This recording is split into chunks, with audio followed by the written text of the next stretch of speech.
पुणे शहर, जे महाराष्ट्राची IT राजधानी म्हणून ओळखले जाते, तिथे टेक्नोविस्टा सोल्युशन्स, अद्याप कंपनीचं नाव बदललेलं आहे, या नावाची एक नामांकित कंपनी होती. ही कंपनी तिच्या नाविन्यासाठी आणि कर्मचाऱ्यांसाठी असलेल्या आकर्षक पॅकेजसाठी प्रसिद्ध होती. या कंपनीचा कणा होता रवी पाटील. रवी एक साधा पण महत्त्वाकांक्षी तरुण 2017मध्ये या कंपनीत रुजू झाला होता. आपल्या निष्ठावान कामामुळे, कामातील कठोर परिश्रमामुळे आणि कंपनीला सतत नफा मिळवून देण्याच्या क्षमतेमुळे तो केवळ एका वर्षात मॅनेजर पदापर्यंत पोहोचला होता. 2018 पासून तो कंपनीचा एक आधारस्तंभ बनला होता. मालक त्याला फक्त कर्मचारी नाही तर कुटुंबाचा सदस्य मानत असत. रवीचे वैयक्तिक आयुष्य सुखी होते. त्याचे लग्न झालेले होते आणि त्याला एक गोंडस मुलगाही होता. त्याचे घर, त्याची नोकरी आणि समाजात मिळणारा मान या सर्व गोष्टी त्याला आदर्श आयुष्य देत होत्या.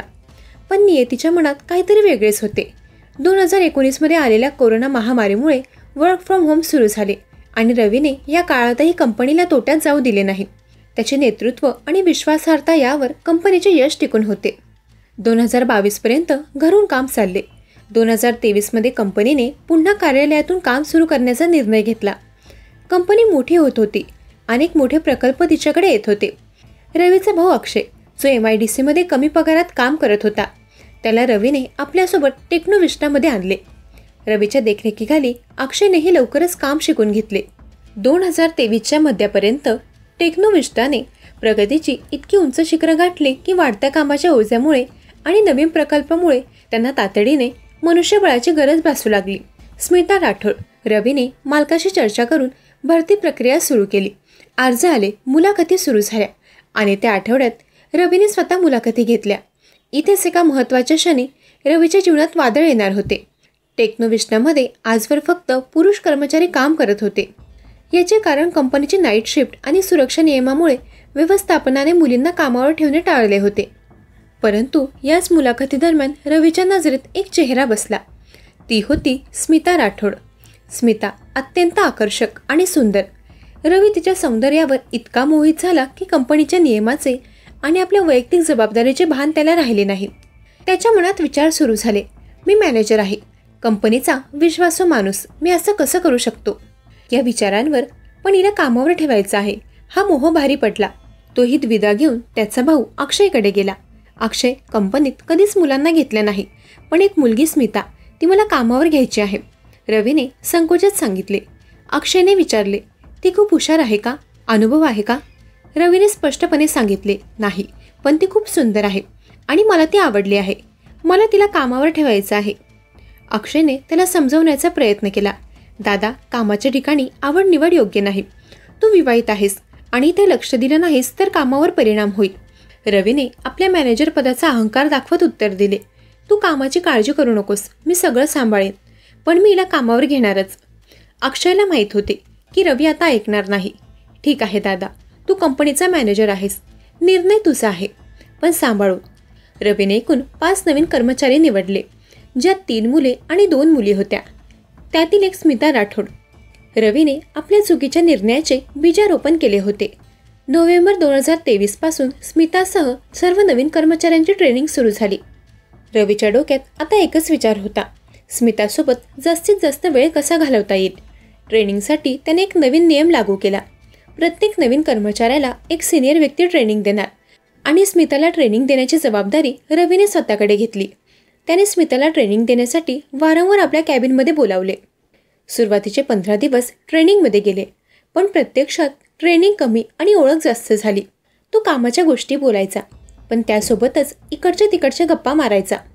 कंपनीचा मॅनेजर असल्याने स्मिताही त्याला नकार देऊ शकली नाही. लवकरच रवी आणि स्मिताची मैत्री वाढत गेली आणि रवीचा तिच्याबद्दलचा मोह आता प्रेमात किंवा विकृत आकर्षणात बदलू लागला. ऑफिसमध्ये काम करतानाही दोघे सोबत असायचे. प्रोजेक्ट्सवर सोबत काम करायचे. एका विकेंडपूर्वी रवीने तिला थेट विचारले, स्मिता, उद्या शनिवार रविवार सुट्टी आहे, काय करत आहेस? मी घरी आराम करेन, असं ती म्हणाली. रवीने लगेच संधी साधली. उद्या संध्याकाळी आपण बाहेर एका हॉटेलमध्ये डिनरसाठी जाऊया, छान जेवण करूया.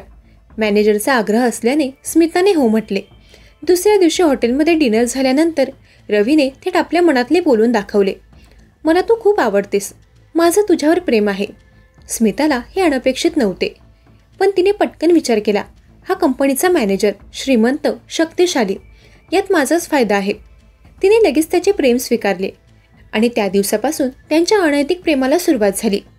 विकेंडला बाहेर फिरणे, मोठ्या आणि महागड्या भेटवस्तू देणे सुरू झाले. पण आता या संबंधांचा परिणाम ऑफिसमध्ये दिसू लागला.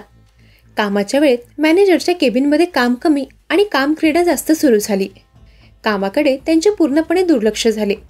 रवी विवाहित असूनही त्याने ऑफिसच्या जागेचा दुरुपयोग करून अनैतिक संबंध ठेवले. स्मितासाठी हे नातं फायद्याचे ठरले. तिला ऑफिसमध्ये कसलेच काम करावे लागत नसे. तिचे काम रवी दुसऱ्या कर्मचाऱ्यांवर टाकून मोकळा व्हायचा. ती दिवसभर मॅनेजरसोबत बसून राहायची. सर्वात मोठा आणि गंभीर अन्याय सुरू झाला तो आर्थिक बाबींमध्ये. स्मिताला इतर कर्मचाऱ्यांपेक्षा जास्त पगार मिळत होता, कारण ती आता मॅनेजरची प्रियसी होती. एवढंच नव्हे तर कंपनीत मिळणारे मोठे इन्सेंटिव्ह आणि बोनस देखील तिला बिनाकामाचा मिळू लागला. याहून वाईट गोष्ट म्हणजे रवीने इतर कर्मचाऱ्यांनी केलेल्या मेहनतीचे आणि त्यांच्या हक्काचे इन्सेंटिव्ह आणि बोनस स्मिताच्या खात्यावर वळवायला सुरुवात केली. कर्मचारी आतून नाराज होते. त्यांच्या मेहनतीचा पैसा दुसरी व्यक्ती खात होती. पण मॅनेजर विरुद्ध बोलण्याची कोणाची हिंमत नव्हती, कारण बोलणाऱ्याला कामावरून काढण्याची भीती होती. रवीचा भाऊ अक्षयने त्याला आधीच सावध केले होते, पण त्याने ऐकले नाही.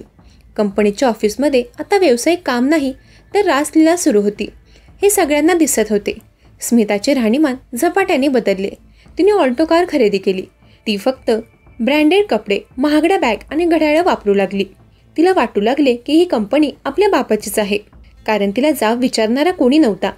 तिने रवीला पूर्णपणे आपल्या नियंत्रणात ठेवले होते. तिला जे हवं ते रवी देत होता. रवी मॅनेजर होता, त्याच्यावर मोठी जबाबदारी होती, पण त्याचे लक्ष फक्त स्मितावर केंद्रित झाल्याने तो कामावर पूर्णपणे दुर्लक्ष करत होता. किती जबाबदारी तो दुसऱ्यांवर ढकलणार. परिणाम गंभीर झाले. एकेकाळचे नामांकित टेक्नोविस्टा आता प्रोजेक्ट्स गमावत होती. क्लायंट्स हातातून निसटत होते आणि कंपनीला तोटा होऊ लागला. कंपनीची घसरण सुरू झाली. इतर कर्मचाऱ्यांचे कामातून मन उडून गेले. त्यांची मेहनत स्मिताच्या चैनीसाठी वापरली जात होती, त्यामुळे त्यांच्यात उत्साह राहिला नव्हता. त्यांनी एक एक करून कंपनी सोडायला सुरुवात केली. मालकांनाही कंपनीच्या तोट्याची कल्पना आली. त्यांनी रवीला बोलावून विचारणा केली. रवीने इकडे तिकडे कारणे देत वेळ मारून दिली, पण मुख्य कारण सांगितले नाही. त्याच्याने स्मिताचे अनैतिक संबंध. आता कंपनीचे अर्धे कर्मचारी सोडून गेले होते. कंपनी पूर्णपणे तोट्यात चालली होती. खर्च भागवणे कठीण झाले होते आणि कर्मचाऱ्यांचे पगारही उशिरा होऊ लागले होते. पण स्मिताची पैशांची मागणी काही कमी होत नव्हती. ती रवीच्या मागे सतत हे घेऊन दे, ते घेऊन दे असा तगादा लावत होती. 24 जानेवारी 2025 हा दिवस टेक्नोविस्टा आणि रवीच्या आयुष्यात काळोख घेऊन येणार होता. कंपनी पूर्ण तोट्यात असतानाही स्मिताची मागणी वाढतच गेली. आता तिने रवीकडे एक नवीन आणि मोठी मागणी केली होती. टाटा नेक्सॉन कार, 12 लाखाची कार. रवी आता पूर्णपणे हतबल झाला होता. कंपनी तोट्यात आहे, पगार वेळेवर होत नाहीत. त्याला घरातही आर्थिक समस्या सुरू झाल्या होत्या. तो इतकी मोठी कार कशी देणार? या मागणीवरून त्यांच्यात वारंवार वाद होऊ लागले. स्मिताला समजले की रवी आता तिची मागणी पूर्ण करू शकत नाही. तेव्हा तिने तिच्या हातातले सर्वात मोठे शस्त्र बाहेर काढले, ब्लॅकमेलिंग. जर तू मला कार घेऊन दिली नाहीस तर आपले सर्व खासगी फोटो आणि व्हिडिओ मी तुझ्या बायकोला दाखवेन. कंपनीच्या मालकांनाही दाखवून तुझी नोकरी जाईल याची खात्री करेन. तुझ्यासोबत काही चांगले होणार नाही. रवीच्या पायाखालची जमीनच सरकली. त्याचं कुटुंब, त्याची नोकरी, समाजातला मान सर्व काही धोक्यात आले होते. स्मिताच्या ब्लॅकमेलिंगने त्याचे आयुष्य पूर्णपणे नरक बनवले होते. या रोजच्या कटकटीमुळे तो पूर्णपणे वैतागला होता. 24 जानेवारी 2025 रोजी ऑफिस सुटल्यावर ते दोघे चहा पिण्यासाठी एका रेस्टॉरंटमध्ये गेले. तिथे पुन्हा नेक्सॉन कार आणि ब्लॅकमेलिंगच्या मुद्द्यावरून त्यांच्यात मोठा वाद झाला. रवीच्या डोक्यात विचार आला की या कटकटीतून बाहेर पडण्याचा एकच मार्ग आहे, स्मिताला कायमची संपवणे. त्याच रेस्टॉरंटजवळ एका निर्जन ठिकाणी क्रोधाने आणि भीतीने अंध झालेल्या रवीने तिचा गळा दाबून तिला संपवले. त्याला वाटले की तो सहज सुटेल, पण म्हणतात ना, कर्माची शिक्षा चुकत नाही. स्मिता त्याच रात्री आपल्या ऑल्टो कारमधून घरी परतली नाही. दुसऱ्या दिवशी घरच्यांनी कंपनीत धाव घेतली, पण ती ऑफिस सुट्टाच निघून गेल्याचे त्यांना कळले. त्यांनी पोलीस तक्रार दाखल केली. काही तासातच पोलिसांना एका गाडीत एका मुलीचा मृतदेह आढळल्याची माहिती मिळाली. तपासणीत ती मुलगी स्मिता राठोड असल्याचे निष्पन्न झाले. तिच्या घरच्यांवर दुःखाचा डोंगर कोसळला. पोलिसांनी तपास सुरू केला. स्मिताचा फोन तपासला. तिच्या कॉल रेकॉर्ड्स आणि चॅट्स तपासल्यावर पोलिसांना एक धक्कादायक सत्य कळले. स्मिताचे प्रेम प्रकरण. कंपनीचे मॅनेजर रवी पाटील याच्यासोबत होते. रवीला चौकशीसाठी बोलावण्यात आले. त्याने कबूल केले की त्यांचे प्रेम संबंध होते, पण मी तिला मारले नाही असं तो वारंवार सांगत होता. परंतु पोलिसांनी स्मिता आणि रवीच्या फोन चॅटमधील शेवटच्या काही संभाषणाचे पुरावे त्याच्यासमोर ठेवले. नेक्सन कार, ब्लॅकमेलिंग आणि फोटो व्हिडिओचे पुरावे पाहताच रवी पूर्णपणे कोसळला. त्याला आपला गुन्हा कबूल करावा लागला. त्याने संपूर्ण कहाणी पोलिसांना सांगितली. कंपनीच्या तोट्यात असताना स्मिताने टाटा नेक्सनची मागणी करणे, तिने ब्लॅकमेलिंग सुरू करणे आणि त्या भयंकर त्रासातून सुटका मिळवण्यासाठी त्याने रागाच्या भरात तिचा जीव घेणे. एकेकाळी पुण्याचे नामांकित टेक्नोविस्टा सोल्युशन्स ही कंपनी एका चुकीच्या अनैतिक नात्यामुळे धुळीस मिळाली. रवी पाटील जो कंपनीचा कणा होता, तो एका क्षणाच्या मोहामुळे आणि शक्तीच्या गैरवापराने जेलमध्ये गेला. आणि स्मिता, जी अधिक पैसा आणि चायनीच्या हवासापोटी ब्लॅकच्या दलदलीत फसली, तिचा जीव गेला. या घटनेतून एकच मोठा धडा मिळतो: व्यावसायिक जीवन आणि वैयक्तिक प्रेम नेहमी वेगळे ठेवले पाहिजेत. कामाच्या ठिकाणी फक्त कामाला महत्त्व द्यायला हवे. रवी आणि स्मिता या दोघांनीही नीतिमत्ता सोडली. त्यांनी आपल्या अधिकाराचा आणि पदाचा गैरवापर केला, ज्यामुळे केवळ कंपनीच नाही तर त्यांचे स्वतःचे परिवारही उद्ध्वस्त झाले. दरम्यान या घटनेवर तुमचे काय मत आहे ते कमेंट करून नक्की सांगा.